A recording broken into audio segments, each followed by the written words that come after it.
So you see over here that we are going to talk about the Apache Oozie and the Hadoop project. So this is the last stretch of our journey. So we had seen all the different components. We had seen what is HBase. We had seen what is advanced HBase. We have seen Zookeeper just for the understanding purpose to see what is Zookeeper. And even in the certification, that is all that is expected in the interviews. So we are going to see how to go ahead and talk about Flume and Sqoop, because both of them are going to do import-export. One of them is going to do import-export of semi-structured data or streaming data, that is Flume, and other is going to do import-export of structured data. Then talk about Oozie. Oozie is a workflow and a scheduler. So we will see how to schedule jobs in Oozie. So we will quickly see what is the workflow and the coordinator, and then talk about a complete end-to-end project and how to implement it. So see over here, they have given you detailed instructions of Flume and Sqoop. So if I click on this details, you see that it takes me to a page where it'll download the Flume setup on Edureka VM. So you know what is this Flume setup. I have already shared that with you in my blog. Not in my blog, in my copy link. So if you look at Edureka, you see that there is a section called as Flume, and Flume setup on Cloudera is there. Okay? Just want to check if they are giving you the, maybe there is some change, but then it's better that you download this so that there's no confusion on that. So let me go ahead and actually download this. Go down to D drive, customers, Edureka, so that there's no confusion on anything. So I'm going to download it over here so that we know for sure it is the right document that we are talking about.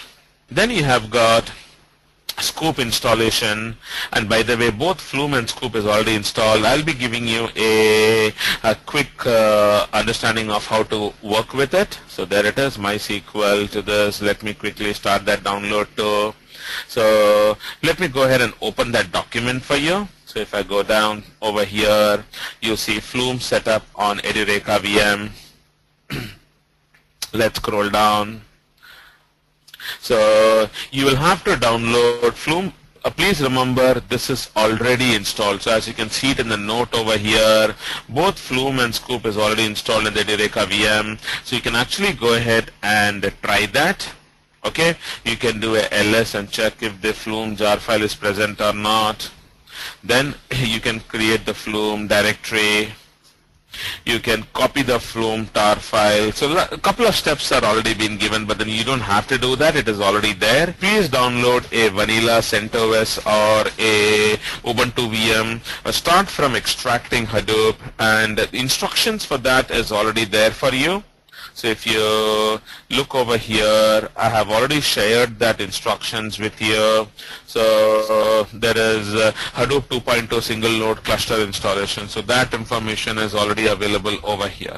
Okay? So that's nice. So that is all taken care of. Then let's, a very strong suggestion is you should do that so that you will understand how things are going to be. Let me go back to the slide. So, then a couple of steps, extraction of all of those things. Okay, so again steps given, how to move it and all that. So please follow this instruction. This is what should be good enough. Okay. Okay, so just follow the instructions, guys. So we are making some changes in the flume.conf. You know what those changes are: Java home, the Flume class path, etc. Then we are actually showing you how to get the data from Twitter. Exactly, Dheeraj. That's right. Installation guide has all the answer. That's correct, Dheeraj. So Srinivas was saying, hey, that's correct. So when we talk about Flume, you will have a source, you will have a channel, and you will have a sink. Okay, so those are the three things what will be there in your Flume. So the source is the place from where the data comes in. So you're correct on that. Let me just document this for you right now over here so that it will be clear. Okay. So you have got a source. Source is the place from where the data will come. So in this example, it is going to be Twitter. That is what is going to be the source. Then you will have a channel. Channel is what is going to be the link between Twitter and the sink. The sink is going to be HDFS, and sink is going to be the place where the data will be stored. That is going to be HDFS. That is what is the concept of your Flume friends. So let me continue. So you can go down to Twitter. You would need to have your own credentials. Okay. Then you need to go down to apps.twitter, create a new application, give a name. Okay, agree to it.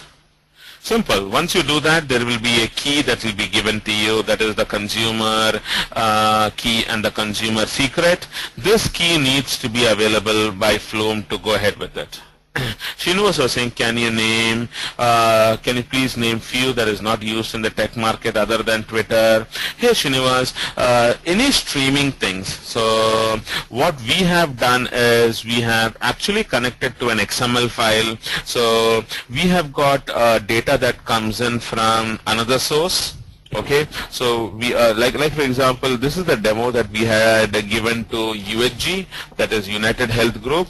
So they are having different sources of data. So we were looking at how do we go ahead and coordinate with the different sources of data for plugging it into HDFS. So structured data we use Sqoop. For unstructured data, it is plainly copy from local. But for semi-structured data, where the data comes, the application exposes that in the form of XML, constant streaming data, we had configured Flume to connect to that particular application and get the data. That's what we have done. Got it? Okay. Hey, you can't plug in JMS as such, so the data has to be a streaming data. Because I think JMS also is possible. Just give me one sec. Let me quickly go ahead. Hey, one of you had answered. Yeah.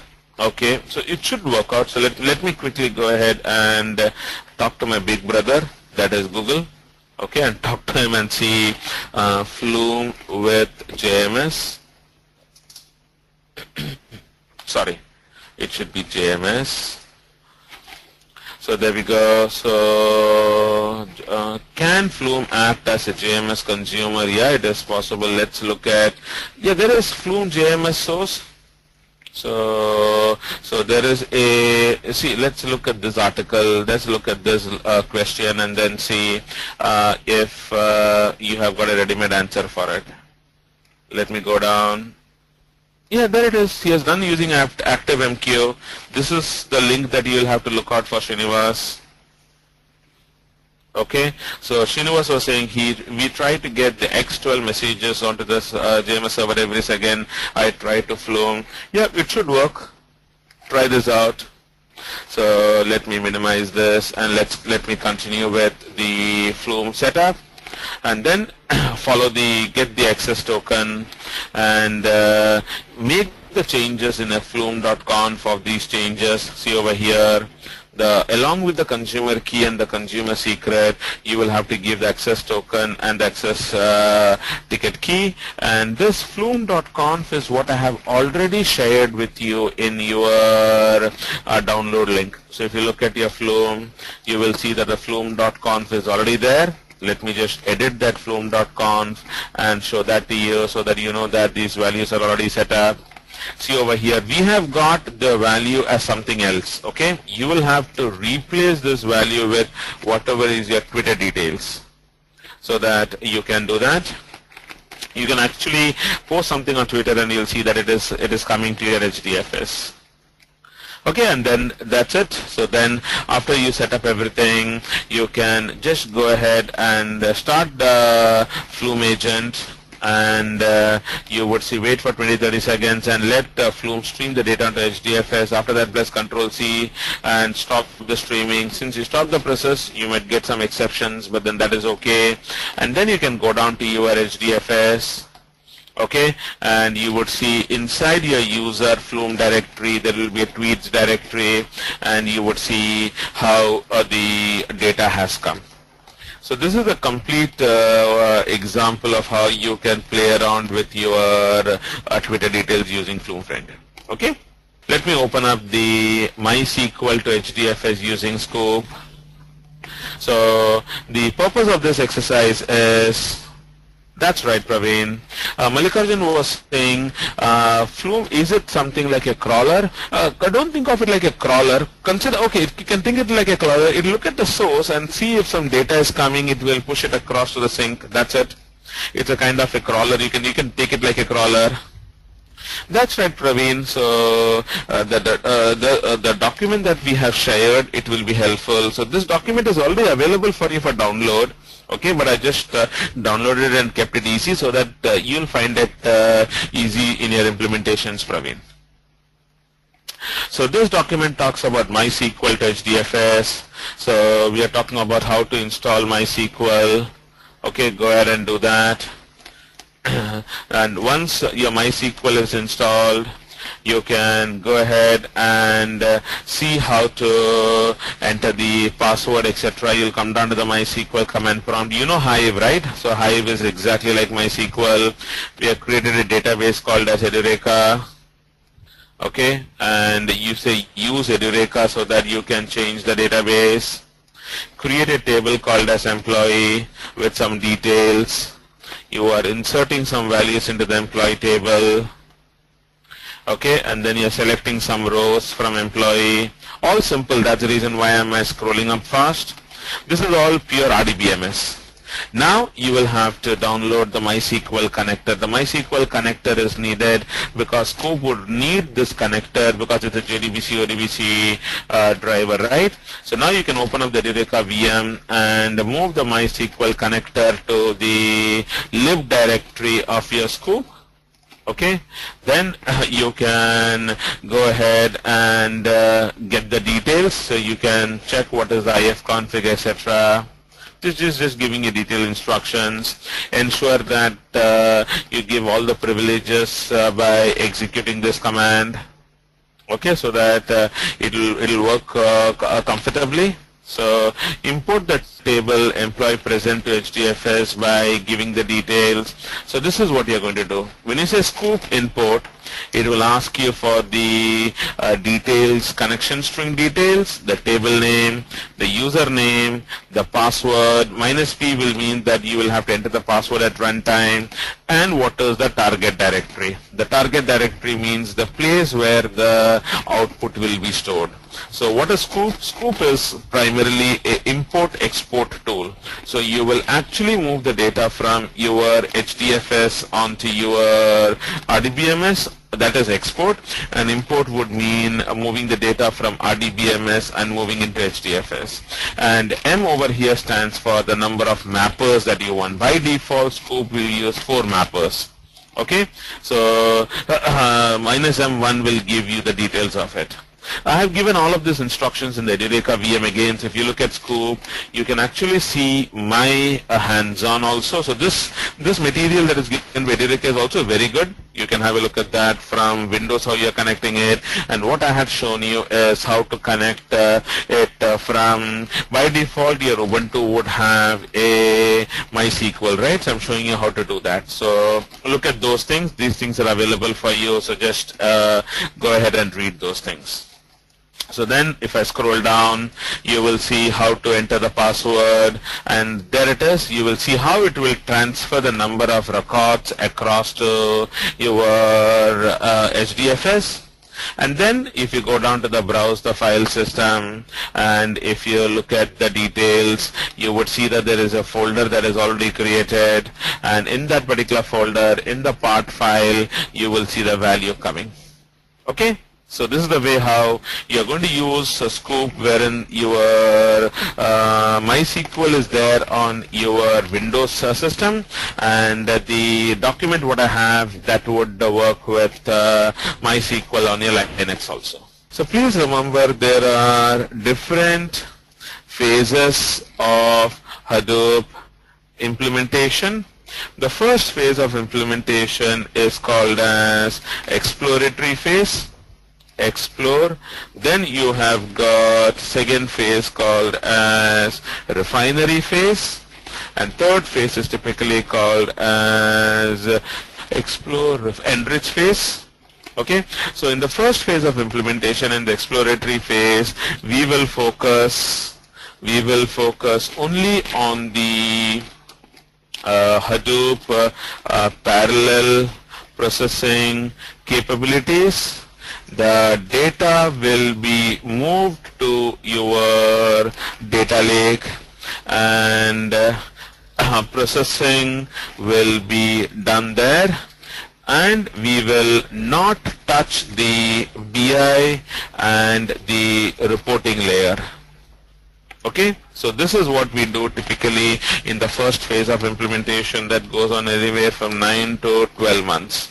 So the processed results you would want to use, right? So the processed results will be moved from HDFS to your data warehouse or to your database, from where it is picked by the BI and reporting layer.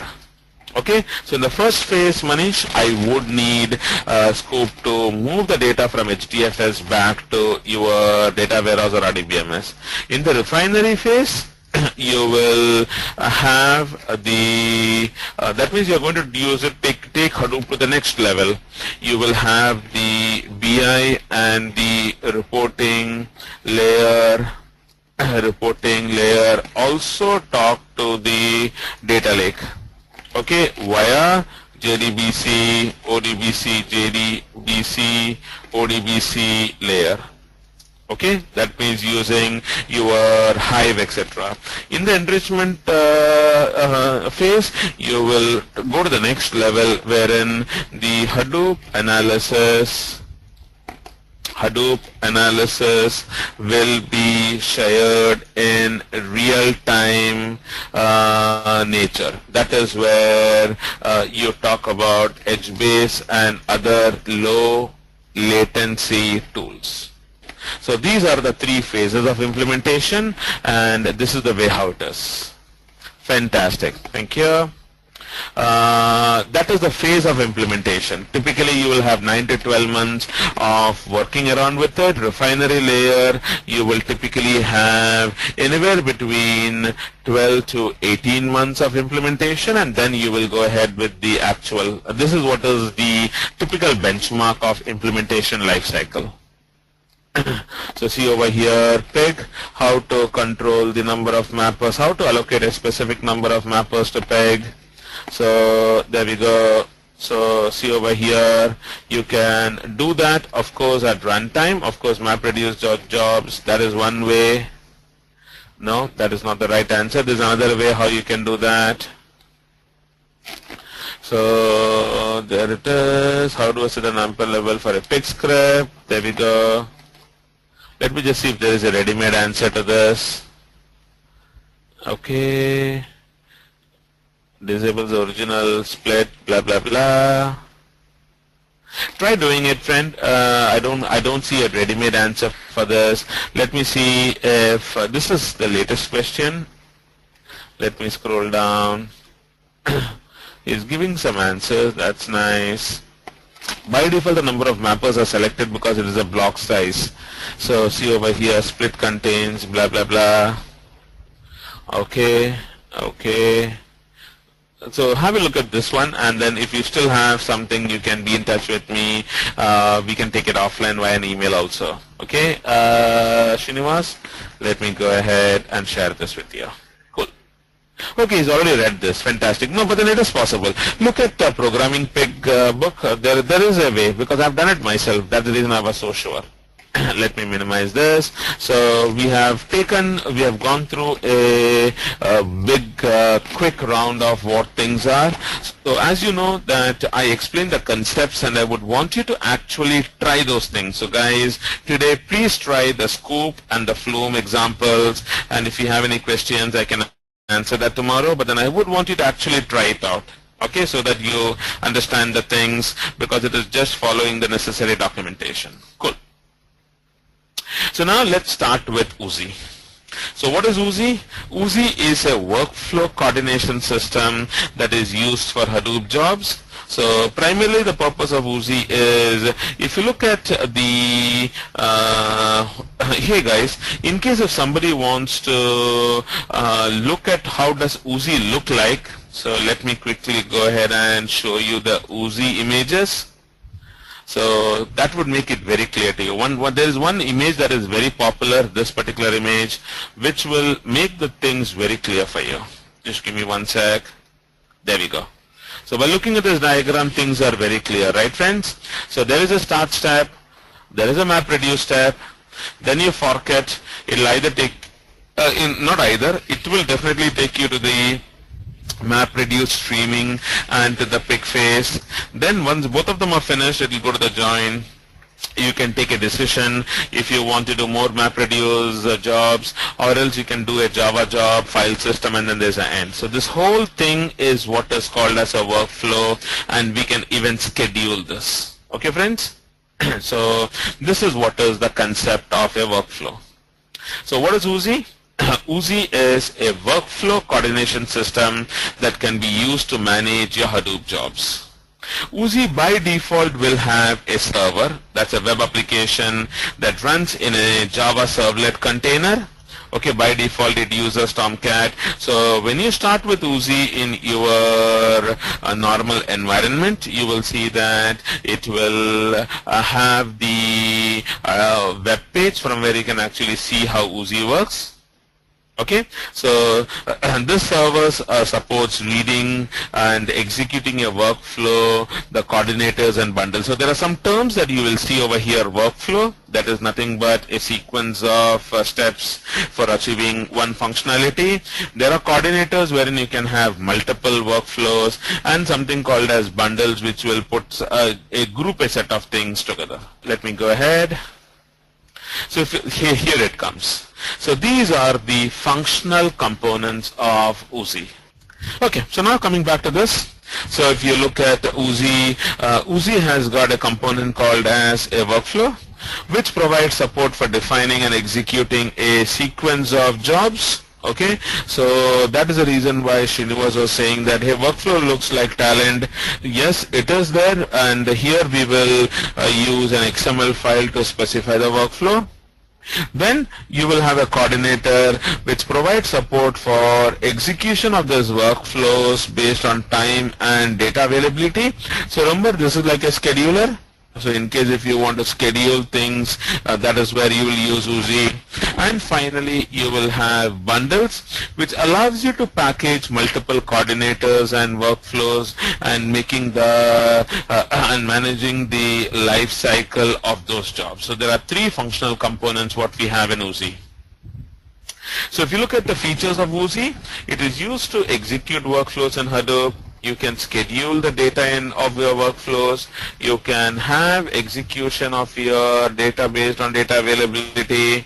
There is going to be a HTTP and a command line interface along with a web console. I'll be showing that web console to you also right now.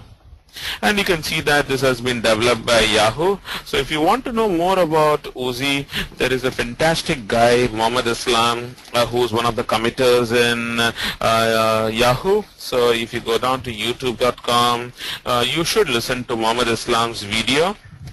Let me just search for his name. Give me a couple of seconds. Mohammed, just one sec. And Oozie.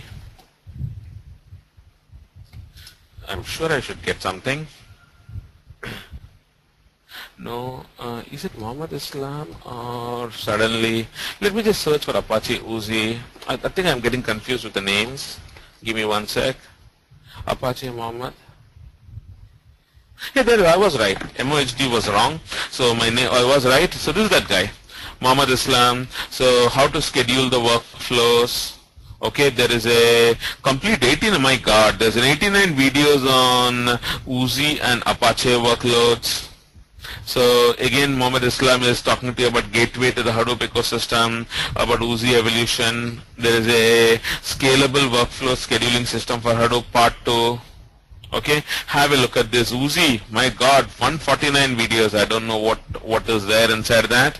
So look at these things. This will help you guys. So this is the video that I would want you to listen. So I'm just going to click on this so that I can get the URL. That's all. So I'll stop this and I'll put it over here. This is the video for listening to Mohammed Islam Oozie in YouTube. So let me minimize this, let me close this, and let's continue, guys. So if you talk about a workflow, how does a workflow look like? So a workflow, like I showed you in the diagram, will have any of the following states. There would be a preparatory phase where the workflow is first created, the workflow job is defined, but it is not running. Then there will be a running phase where the created workflow is started, it will go into the running phase, it will remain in the running phase while it has not reached its end state, and it can end in error or it is suspended also. A suspended phase is when a workflow jobs can be suspended unless it is resumed or killed. There are two more phases that is there, three more phases that is succeeded. Of course, the workflow job will enter this phase once it's done its respective work. You can explicitly kill a created running or a suspended workflow, or if it fails for some reason, it'll get into the fail state. So these are the different states that we are having, guys. No, it is not a state model, Srinivas. It's a way how the actual execution would happen. Okay? No, not at all, friend. Cool. So this is how you schedule your Oozie job. Of course, I'm going to give you a quick demo. So Oozie, there is a coordinator job which will launch Mapreduce at regular intervals, and it will move it to HDFS. So what we saw was a workflow, plus you can schedule this workflow also. So this is the XML that is important. The bare minimum for a workflow XML defines the name, a starting point, and an end point. The workflow definition language is XML based and is called as Hadoop Process Definition Language, HPDL. So this is the language in which you are going to write your XML file. There will be flow control nodes which provides a way to control the workflow execution. Of course, there will be a start node and an end node which specifies where the workflow has started and where the workflow has ended. So every XML file you will see with a name, a start to process, and a end process where it will finish it. Okay? So this is the way how it would look like. So if you look at a detailed XML file, workflow XML file, you will have to add some actions to it. So the action that we are having over here is Mapreduce. So the action nodes provides a way for the workflow to initiate the execution of your task. This of course runs a Hadoop thing. Remember, action requires an OK and an error target tags to direct the next action on success or failure. So at the bottom you will see OK and error always there. So inside the Mapreduce, you see how we are specifying the job tracker, the name node. Then we are doing a prepare section where we are deleting the data directory that is already there in HDFS because you will be running multiple jobs. So this directory should not be there. If it is there, it should remove it. Then in the configuration tag, you are specifying what is the input directory, what is the output directory, and then you close it.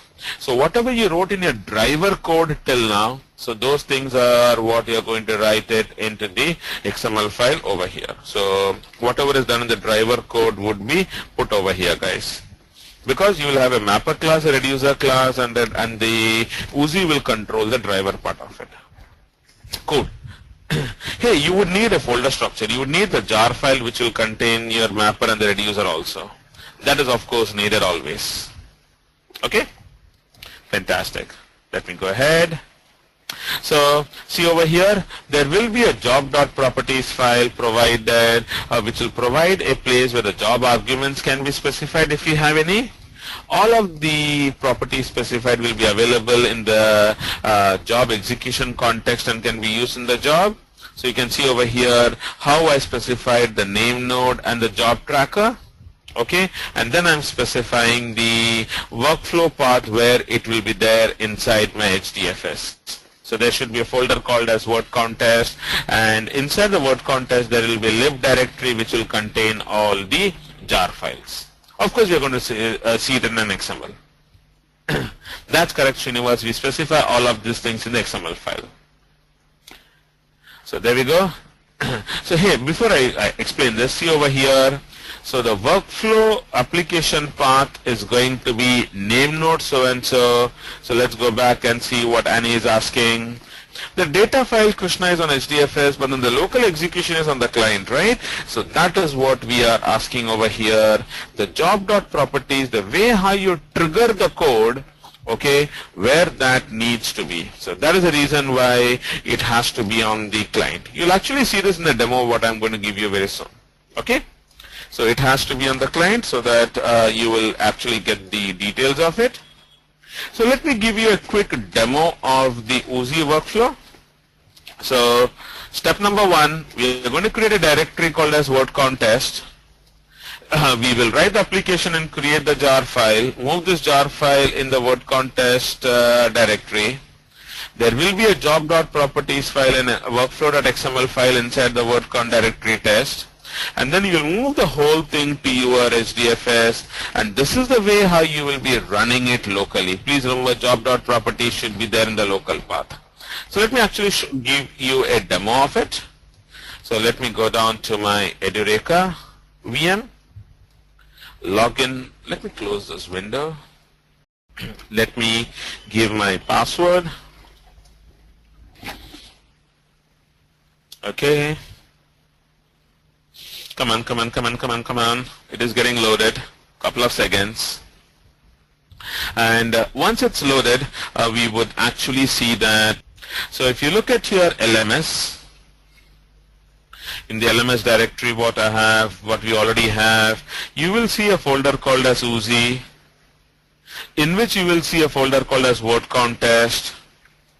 And see over here, you have got a workflow.xml, you have got a job.properties file, you have got a file that is called as Oozie input, which is going to be the file that you are going to have for the data. So this is a sample program running Oozie. Okay, and you will have your job.properties file, your lib directory which will contain the jar file. Okay. So in your XML, you should, in your LMS, you should have all of these directories. Now, let me go back to my LMS and, to my README stuff and show you what you have to do in Oozie. So if you scroll down, we have to start Oozie manually. So I need to go down to the user lib Oozie directory and start Oozie and see what is happening at the localhost. So let me open up my terminal window. Just give me one sec. The window is too big for me. Let me do it like this. Let me do it like this. And now I'm going to say cd space / usr lib Oozie. And then I will go down and say start. It should be Oozie start. Oozie hyphen. It should automatically. Yeah, there we go. Start.sh. And you can see over here, now I can maximize this comfortably. You see something called as Catalina and all that. That means it is using the Tomcat server. Okay, let me scroll down. Okay, there was a PID file there and Oozie started. How do I know Oozie started? I can go down to the browser and I can have a look at it. So let me go back to the Chrome browser.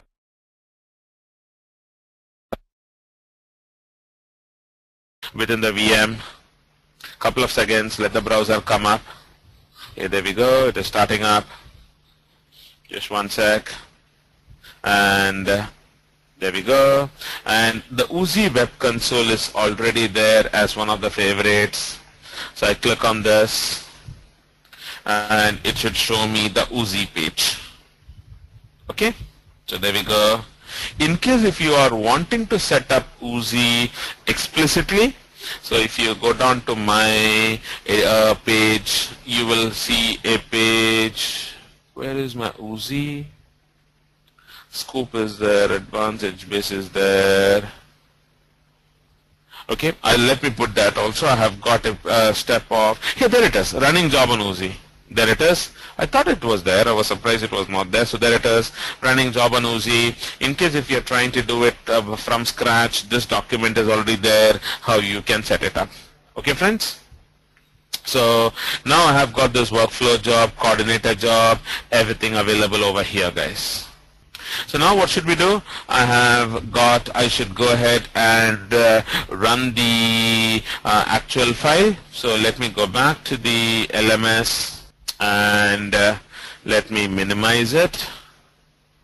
Let me go back to the terminal window and let me do a clear. Okay, take this fellow, well, I can't take this fellow up. Just one sec, I'll make this come down a little bit. So now I need to go to LMS. So let me do pwd, cd enter, pwd, cd space desktop. Let me do ls, ls. I am in home, not, there should be a desktop, right? Yeah, there is desktop. So cd desktop, okay, cd lms, cd Oozie, ls, then cd word contest, ls. Okay, so I can actually run the file from here. Once again, ls space minus all. Why do I have a extra file? Just one sec, let me do ls space minus all again. So this looks like it is an edited file. Right, guys, so Oozie input, I don't know why there are multiple files. This is a temporary edit file. Linux, guys, what is this dollar symbol at the end of the file? It is used by some other editors. It's a temp file. Cool, cool. I can ignore that. Cool, Dheeraj. So, and cool, Vineet. So now let me run that example and then we will actually go ahead and let me minimize. So I should run Oozie job minus Oozie.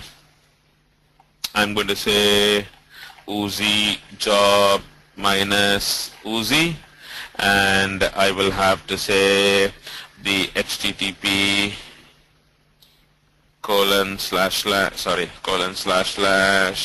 localhost colon 11,000 is the port number colon 11,000 slash, and I should quickly go down to slash Oozie minus config slash Oozie space minus config. Job.properties will automatically come because I'm running it from the current directory, and then I will say space minus run and I'll press enter. And hey, did I start with my servers? I just need to check that. So this will actually start with the Oozie job, guys. Okay, there we go. So Oozie is already executed. This is what is the job ID. So what has been done over here is I have done a word count example. So this is the job that is giving me all the details. So when I minimize this and if I go back to the browser, you would see that there is a link that is, hey, I'm already having this. Why did I open up two browsers? Let me go back to the Oozie web console and let me do a refresh over here. I should see one of the jobs running. See here, there is a Oozie job that is running. So you might be wondering, what did we do in this job? So let me go back and explain that to you guys. So let me go down and close the CentOS. Scrolling is a big pain, guys. So this is still running. So I wanted to explain to you what is happening over here. So if I scroll down and go down to the local, not this, the file browser, and if I go down to word contest, if I go down to workflow.xml, right click, open with gedit. See over here, what did we do over here is the output is going to be stored in Oozie out one folder. Okay, that's where the output will be stored. The queue name, the mapper class, the reducer class, everything is shown to you over here. Let me scroll down. Okay, the input directory is going to be /data. So let me go ahead and show you that the data directory is already there. Let me open up another tab. I'll go down to the name node status. And I'll go to browse the file system. There we go. And come on, the browser is getting connected. There is a folder called as data, and in the data there is Oozie input is the file. So this is the file that is being doing a word count. Okay, there is a sample program for testing the Oozie code. So if I go back to the directory listing now, so and if you see, there is a file that is called as Oozie out. Okay, there we go.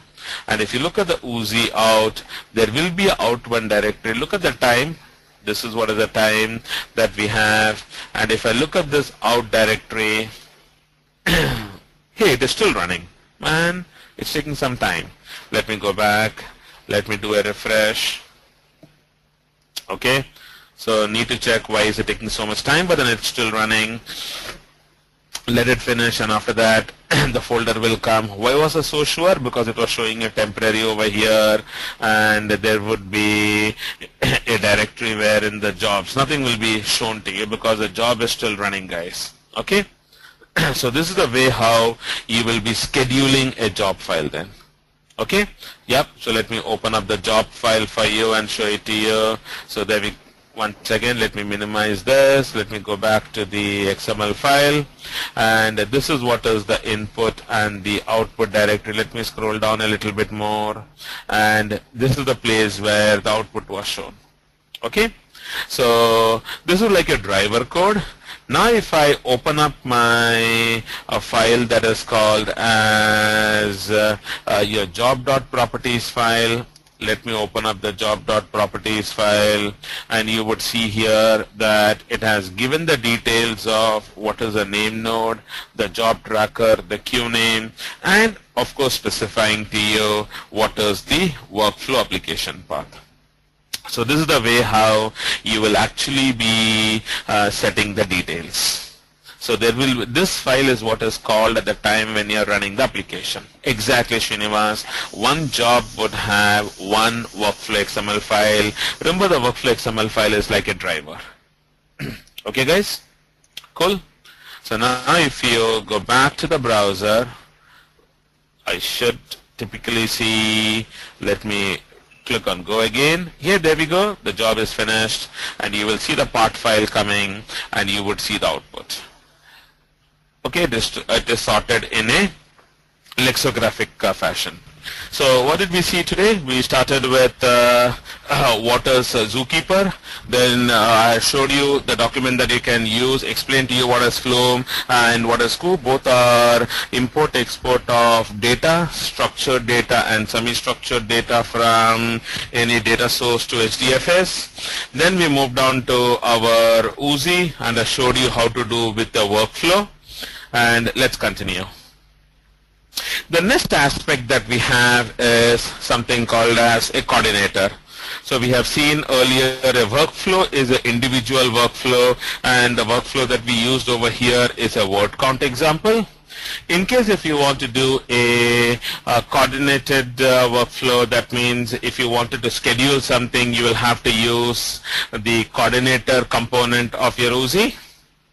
So as I had said earlier, if you want to do any automated way of doing things, so I'm sure most of you would be aware of something called as Control M. Control M is the architecture that we, or the tool that we use for scheduling something. In the Java world, we use something called as the Quartz scheduler, right? So this is also similar to the Quartz scheduler. So the purpose of the controller is to automate the working of your workflow processes. So it is typically used for design, execution of recurring invocation of your workflow processes that can be triggered by either time or data availability.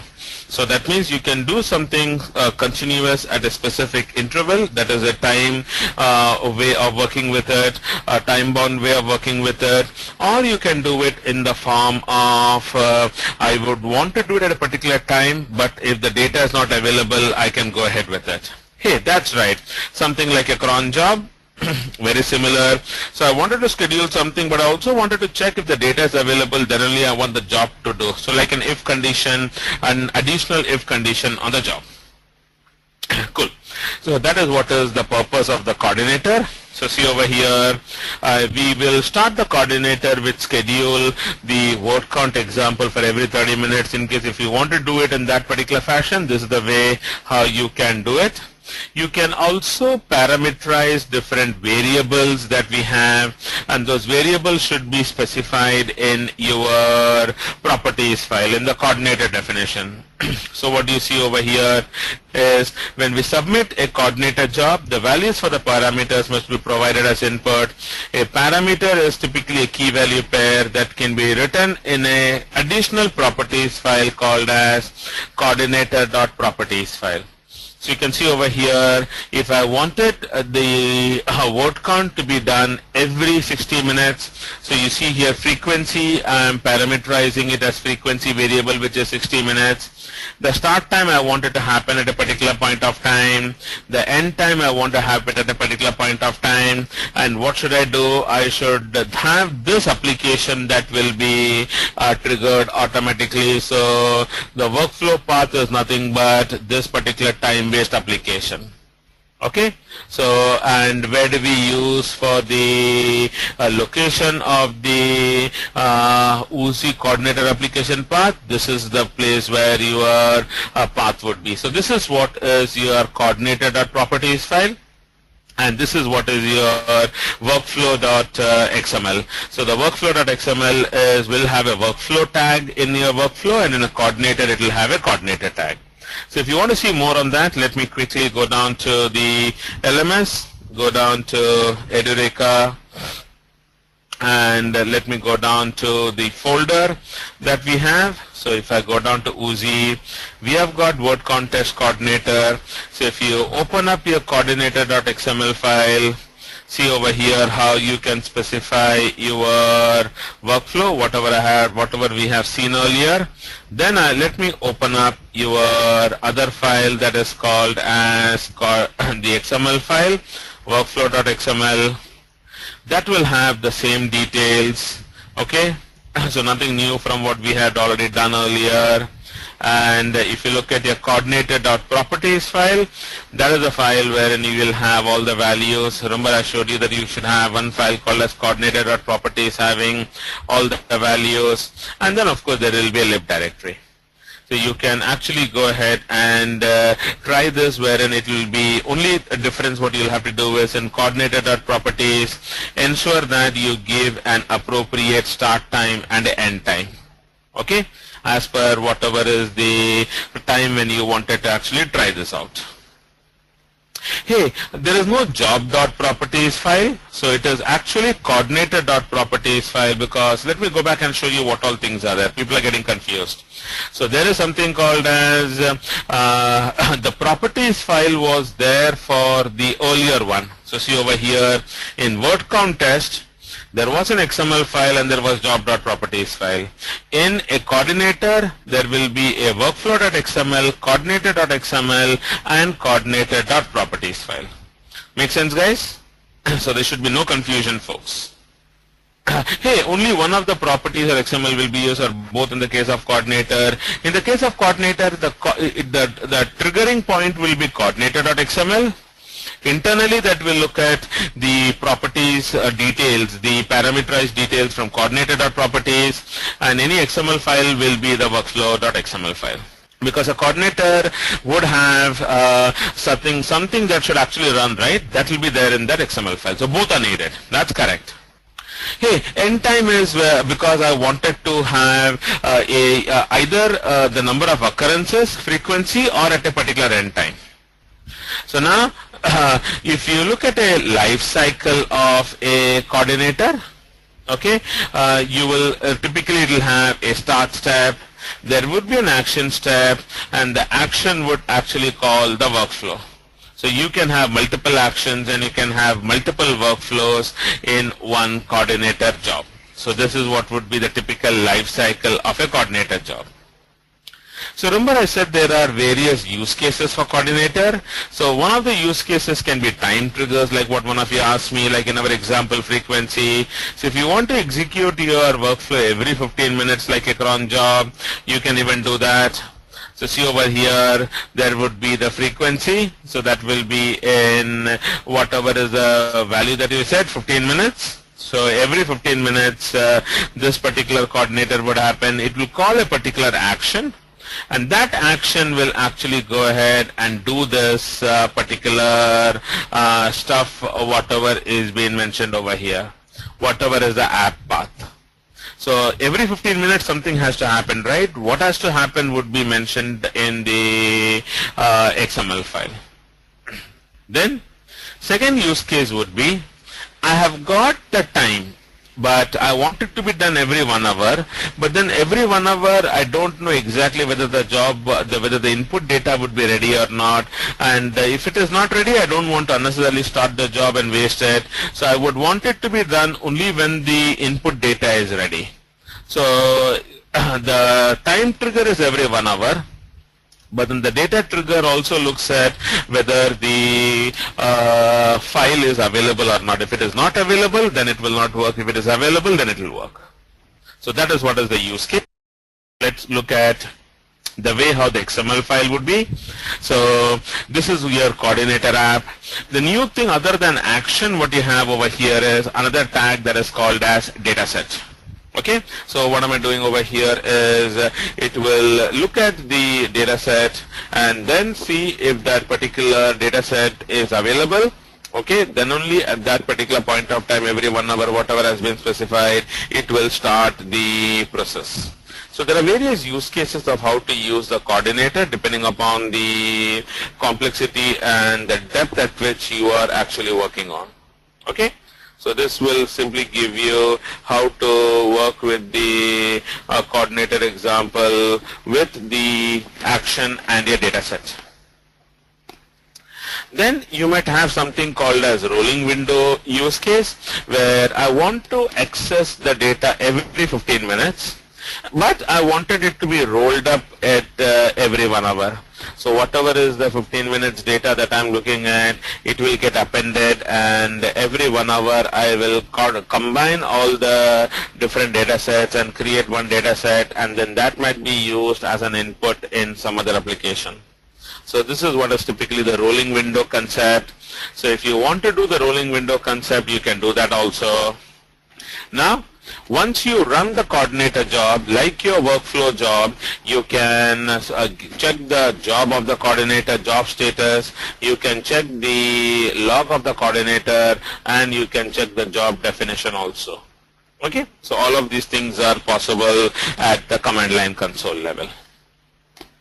So if you wanted to get some list of how to run some jobs, so you can checking the status of multiple job flows. This is how the command would be. If you want to check the status of multiple coordinator, if you want to specifically kill any coordinator workflow or a bundle, if you want to check the status of anything, and if you want to check the version of which version of Oozie are you running, these are some of the commands that we have. Okay. So this is what the browser view would look like. So once you have got a job, you will get the job ID, the status. I can actually drill down. So I'm going to show you this in your actual VM right now. So let me go back and let me close my window because I don't need the gedit anymore. I don't need this. I don't need this. But I need the output window. So see over here in the console, when I do a refresh, okay, so for some reason this workflow looks to be suspended. So because it was not completed, although the output came up, it was still suspended for some reason. I will have a look at it why it was, but then if you want to see more details on it, when I double click on it, see how it opens up a window for me. So that is what we are going to see it in the PDF. So the list job will give me the status of all the jobs, whether it was succeeded, whether it was suspended, etc. Then when I drill down on a job, see how it gives me the tabs like your job, job definition, job configuration, job log. The same tab is what you're seeing over here too. See, you see the job definition, job configuration. So if I scroll down, okay, so it has actually started with it, but at one of the intersection, I double clicked on it by mistake. So at one of the intersection is where the Mapreduce something happened. Okay, so that is the reason why it did not take it up further. So if I just scroll down on it, see over here, okay, so it will give you the details of what is the job definition, etc. So I can click on the job definition, the job configuration, the log, and the DAG. See here, this is the way how the job was supposed to run. Okay, so it got stuck at the intersection level for some reason. Okay, so let me go back to the PDF. This is the job details. When you click on the job, look at the run and the status, and when you click on that status, it will take me to another window where it will show me the error message. I actually wanted to show you that. So if you go back to my VM, and if I scroll up, and if I go down to my job info, and if I scroll down, I'm going to double click on this intersection so that it will open up the details. So you see over here the status, the type of the Mapreduce. It is saying that it is running, okay, and it will give you some tracking URL. See, call from localhost, domain failed. Okay, that is typically because of a connection exception or something. Okay, so the reason why it did not work is because of a connection exception. So it will give you the details of it. So that is what you can see over here, action info and action configuration. Fine. So that is what is about Oozie. So let me go back to my project. Let me close the small window. Okay, let me go up. Let me close this other window and close this window. It is suspended. Now, sorry, I double clicked on it by mistake again. I actually wanted to see that. So this is what will give you the details. So this is the workflow jobs. Here you can see the coordinator jobs, bundle jobs, the information, and all of the other details. Got it, guys? Perfect. Hey, bundle is nothing but a set of coordinator and applications.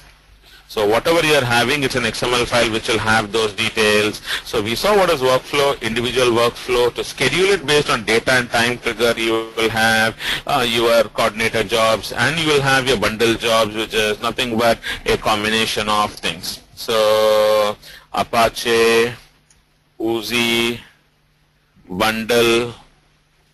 Example, I'm just checking if I can give you an XML file. See, okay, so there it is. This is one of the bundle jobs. Let me go ahead and show that to you so that you'll understand this. So Control C. This site is very good. Yeah, there will be other examples of it. That's the reason I showed it. So I will say bundle jobs, Control V. There we go. So now there it is. So a sample bundle application with two coordinator application. One is time trigger, another is available, dataset available, triggered, version. Okay, sample program. This is a pictorial overview. Let me go down. So see, there will be something called as bundle definition.xml. Okay, and of course you will have internally coordinated definition.xml, like you had workflow.xml, right? So you had both workflow.xml, coordinator.xml, and then there will be bundle definition.xml file. So this is what is the details. If you go down to the actual site, it will actually, you can download all of these things.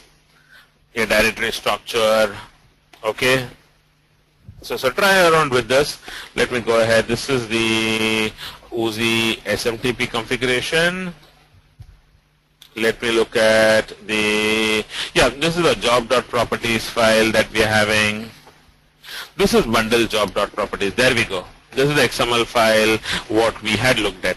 So what did we do in our coordinator? You had multiple workflow tags. In a bundle, you will have multiple coordinator tags. And the coordinator individually will have multiple workflow tags. Okay? So this is for you, Praveen. Yeah, welcome, buddy. So let me continue. So let me close these things now. So we are done with our example on how to, let me exit the VM. So one sec, because I need to start off with my Eclipse now. Okay, because I want to show you the actual project. There we go. Let me close this. So now we are going to talk about the project that we will show you. And let me go back to my link. I think the project is already uploaded. So if you go down to the copy website, and if I look at Edureka, you should see the actual project already there. Hey, Srinivas, that is something very specific to that example, Srinivas. Okay? So nothing that is generic. He's using something to read the details and all that. And if you look at, come on, it's getting loaded. And if you look at Edureka, inside Edureka, you should see the Oozie. Yeah, there it is, top rated project, and that has got all the XML files and your Hadoop review master. You got everything with you guys now. Okay, friends? So let's continue on with the project now. So what are we going to do in this project? We have got a data set called as Reddit. From Reddit we have picked up the data set. This is all the data is in the form of XML, and from there I want to pick up how to see what is the best tag that we are having, the comment that we are having. I'm sure all of you will know Reddit. Reddit is the place from where you can do your what you call comments, etc. Okay, if you look at the final top rated link project, and let me not use the copy link, let me use my other link so that it will be easy. Where is my 10-week schedule? Week 10, top rated link project, data. This is the XML file that I'm opening and showing it to you, 50 MB file. So you will see that everything is going to be XML based over here. Okay, so you see there is a root element called as documents. Then I have got a document. Every document we will pick up hash, URL, category. Okay, then there will be something called as reviews. Inside that there will be a review.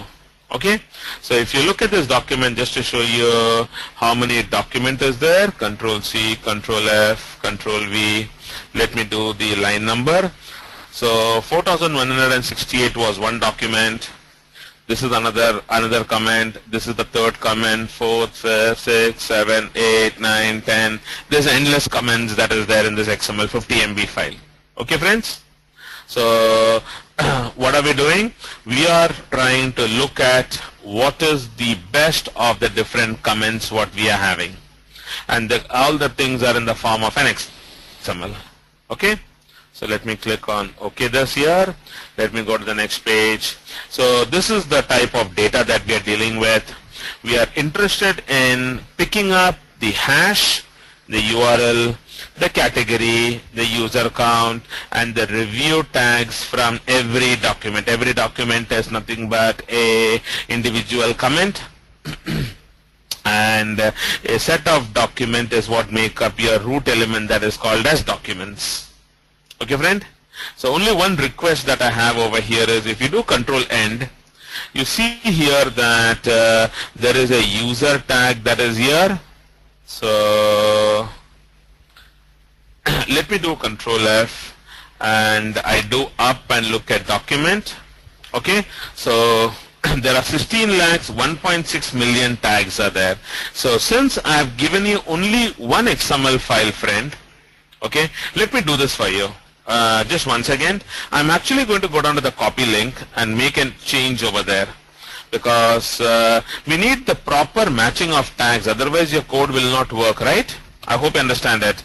There should be a proper execution of the tags. So since I gave you a file that was of a cropped size, so that cropped document should typically have the proper closing tag.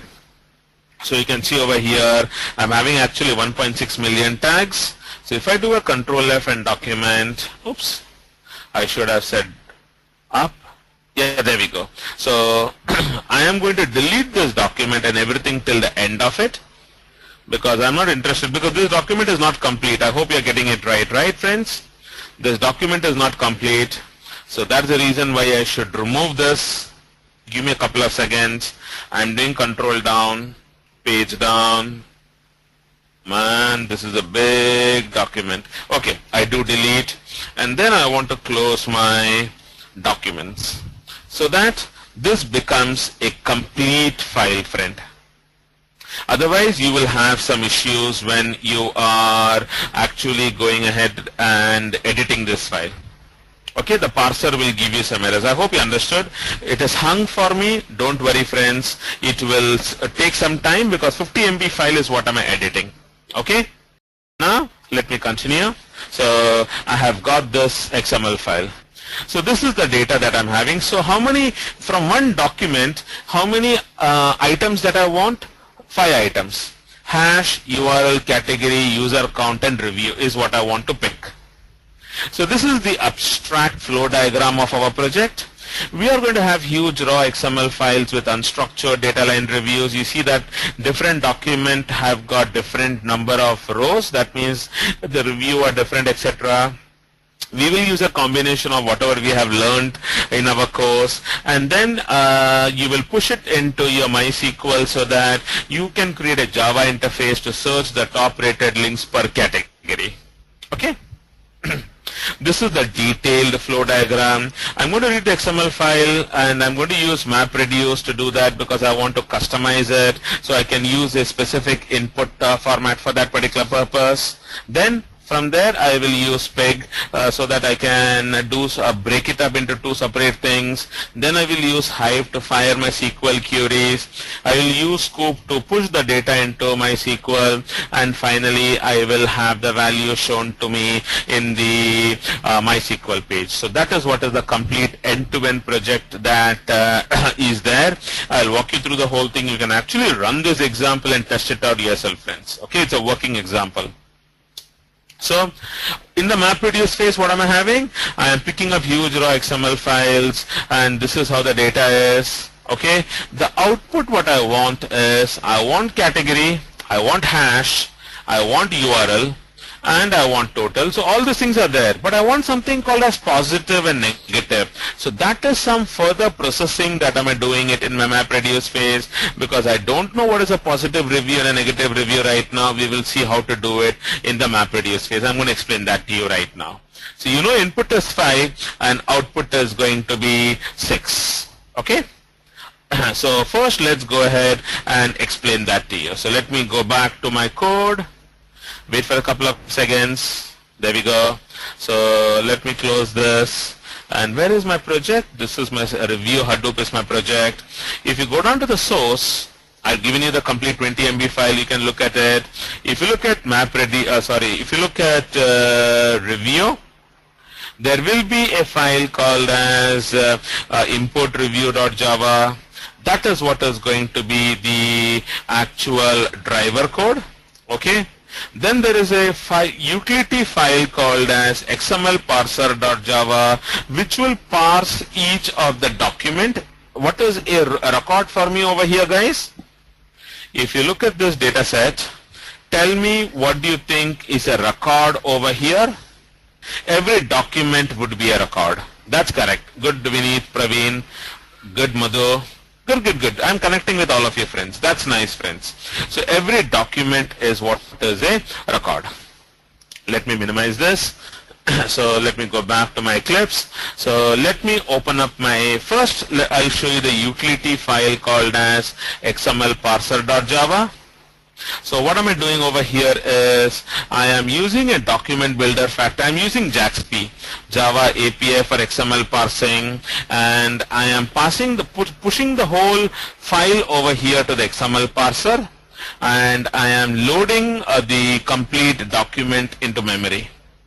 And from the memory, I'm looking at the user count. What are the 5 information that I need? Let me go back to the earlier page. The 5 information that I need over here is my hash, my URL, my category, my user count, and my review. So let me document it over here in my day 11. In the Mapreduce phase, input is my hash, my URL, I forgot the others, category, user count, review, category, user count, and review.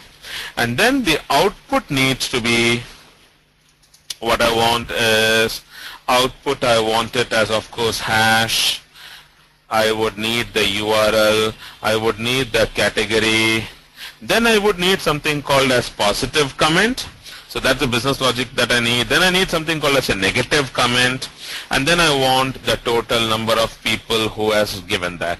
So the business logic is from the review, I will have to somehow identify, I'm doing a kind of a sentiment analysis. I wanted to identify what is a positive and what is a negative thing. Okay? Cool. Madhu Prasad was asking, would it not be an issue to load the whole document to memory while parsing? Not necessarily, because we are having a huge amount of, we are talking about 2 gigs and 4 gigs of RAM, right? So this will easily go in that. I know there will be something like a paging, okay, but then remember, if the data is split across multiple nodes, all that I'm interested is in the block that is there on that node, right, friend? I'm not interested in everything. Make sense? Good. Let me minimize that. So now let me go back to Eclipse. So see how am I getting the user count over here. Okay. Then I am getting the list of categories. So what do I do? First I get the element by tag name of category. In the category, if you look at the data file that is there, so let me go back here. In the category, there are multiple categories all separated by slashes.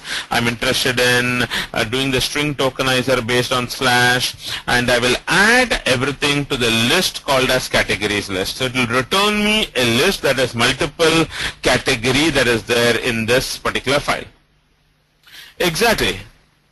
That's true. It can go up to 128 megabytes, but then paging needs to happen, but then that's okay. Okay, because you can also use a SAX parser over here. So it depends upon the parsing logic. Here I have shown you using a DOM parser. I'm sure Java guys would know what is a SAX parser, or you can even use Stax. The STAX, that is a new parser that has come up in your version 1.6. Yeah, way back in 1.6, Stax has come. So the 3 types of parsers that you can use. Then similarly, I would have get the URL, get the hash, and get all the review. So what do? I go through all the review and get the list of all the reviews. This is what the XML parser is doing. Then what do? Is I have got a file called as bad words, in which I am having an array of bad words. I pass a string to it, and if that means I'm going to pass a review to this is bad. If it contains any of the bad words, then according to me that particular review is a negative review, or else it is going to be a positive review. Okay? So it all depends upon what are you looking at the document. So here I'm having, just as for the purpose of the example, if there is boring, broken, angry, annoy, anxious, apathy, appalling, just to have an example of a sentiment, I'm having some bad words. If the review contains any of these bad words, sorry friend, it is a bad review, or else it is going to be a good review. Okay, because we're doing a project, so that's the reason, just giving a high level overview of what it is. And then finally you go down to the actual code. So the actual code is where the mapper would be. So first let me show you the driver code before even I go to the mapper. So in the driver code, I use my job conf. You can of course use your job also, and see how I am specifying my input format class as XML input format. Until now you have seen how am I using the text input format. Here I'm showing you how to use the XML input format class. And in the XML input format you have to specify what is the document start tag and the end tag, and as all of you rightly said, document is a record for me. There is going to be no reducers over here, and that is it. Okay? So the output is going to be a text output format class. So in the map, what am I doing? In the mapper, what am I doing? I am taking up the whole value and I'm passing it on to my XML parser, and from the parser I'm getting the list of categories review, created two variables called as negative and positive, passed every review to the my array called as bad words. If it is negative, I will increment it. If it is positive, I'll increment it. And then I will loop through all the categories. And what is the final output I'm interested in? I am interested in the category. Okay, then a delimiter which is a comma, the hash. Look at the output how I want. Let me go to the next page. So you will actually see the output is as per that: category, comma, hash, comma, URL, comma, positive, comma, negative, comma, total. That is what I am outputting over here, the map output. Okay, so I'm having another utility class called as clean word, wherein there should be no spaces or slash over there. Okay, then comma, the hash, comma, the URL, comma, the positive, negative, and this, and then that is what you are outputting it. So this is the way how you will use your Mapreduce code to pick out and analyze what you want from a record. Although this was a kind of semi-structured data, the output is structured. Right, friends? So we saw what is the first phase. Now let's get down to the next phase. So now from the Mapreduce, I am going to use Pig to separate the value that I created into, because there will be multiple categories, so I wanted a distinct of it. Okay, so I am breaking up that input data into URL review distinct and URL category. So you will have the hash, URL, positive, negative, and total, and then you will have, for one hash can have multiple categories, so I'm doing a distinct of it. So I am having the category over here. So I'm breaking up the original data sets into two, and let's see how to do that in our code. So let me close my Mapreduce part of it, and let me open up my Pig part of it. So if you go back to my Pig, and in my review.pig, let me copy this whole thing, Control A, Control C, and let me go ahead and create a temp document. There we go, do a word wrap. So see here. So this is what is the output that we got from our Mapreduce phase. I am loading that into a file called as temp out. What am I doing? As for using Pig storage, the whole input I am loading it into a variable called as A. Then I am looping through that A, and I'm generating only the hash and trimming the category, and I'm storing that into a file called as URL category. Then I am having, for every A, I'm generating the hash, URL, positive, negative, and total review. Then I'm getting a distinct of the URL review and storing that into another file. So what are we doing in Pig is primarily, we're not doing much of data analysis over here, because this is a example wherein I'm using Pig only to break up the data into separate things. In a real world, you can use Pig and you can use your UDF, you can do a lot of things using Pig, but I'm not doing those things right now in my example. Okay, friends?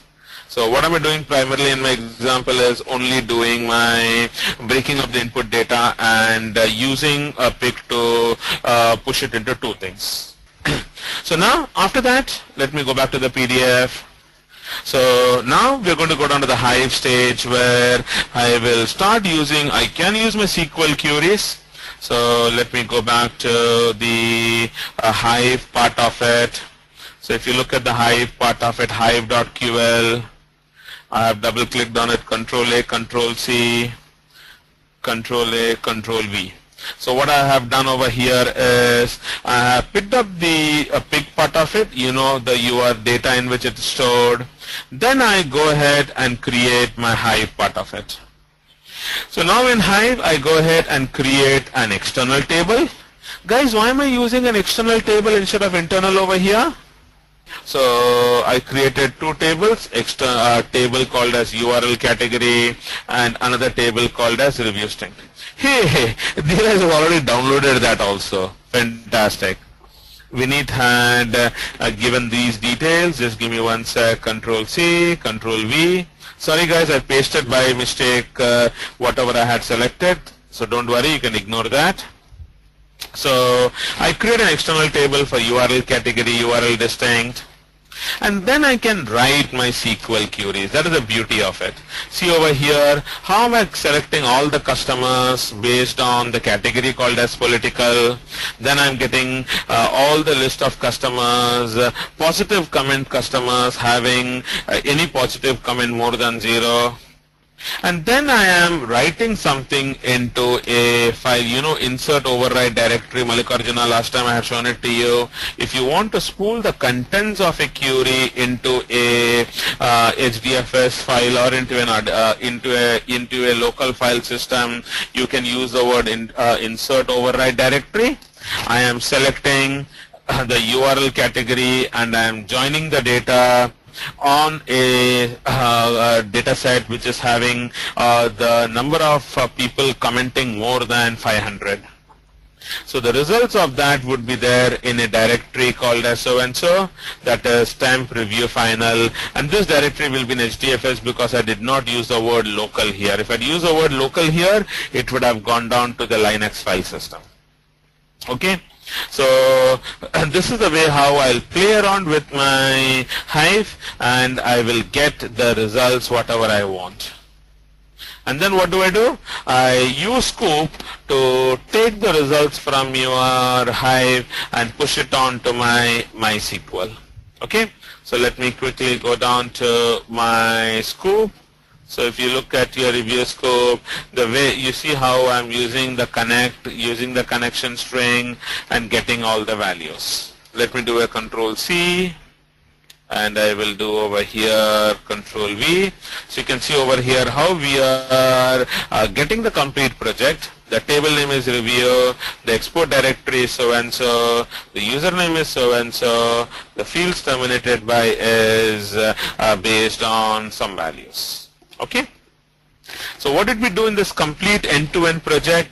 We have taken a semi-structured XML based data, used our, let me go back and show you the complete flow of it. There we go. We have taken up a XML unstructured review data, semi-structured, use Mapreduce to put it into HDFS, use PIG to move it into two separate files, use Hive so that I can fire my queries, put that into Sqoop, and finally put it into MySQL so that people can go ahead and analyze it. Okay. Exactly. Here you can directly from MySQL, from PIG to MySQL also you can do that, but I wanted to show you how to use your Sqoop and I wanted to show you how to use your Hive. That's the reason I had kept that over here. You could have done it directly also, Srinivas. Good job, guys. Okay, so in a nutshell, what did we do? We saw how to read the huge raw XML files. We will use our Mapreduce to use some logic and decide whether a review is good or bad. The output is going to be a structured document. I will use PIG, break it up into category data and ratings data, and write a SQL query so that you can get the top rated links per category, which is going to give you a high SQL output, and then you will use Sqoop to read the data and dump it to MySQL. And finally you will have a user interface that you can write to do all the reading. Okay, so this is a quick end-to-end of the complete project, guys. Now to sum it up, this is the last slide that we have in this course. When should I use Mapreduce? When I have got extremely unstructured data, and if you want to write your complex business logic, and of course Mapreduce works both on structured and unstructured data, I will use Mapreduce. If you have got limited time or when you want to do some join, and if your data is primarily structured data, then Mapreduce is not a good choice. You can use Pig if you want to do semi-structured data. Okay, that is the beauty of Sqoop. But then the con of that is that there's a new language called as Pig Latin that you'll have to learn. So that is one additional learning thing. If you're going to have structured data, then always better to start with your Hive, because it's very similar to SQL, and there's less development time, good for ad hoc analysis. But then the limitation of Hive is that you cannot do it for complex business logic or when you have got data other than structured data. So that is the essence that we have in whatever we have done. We have seen how to use Mapreduce, Advanced Mapreduce, Pig, Hive, HBase, Flume Sqoop, and Oozie. So the idea is, when should I use what is what the crux is going to be.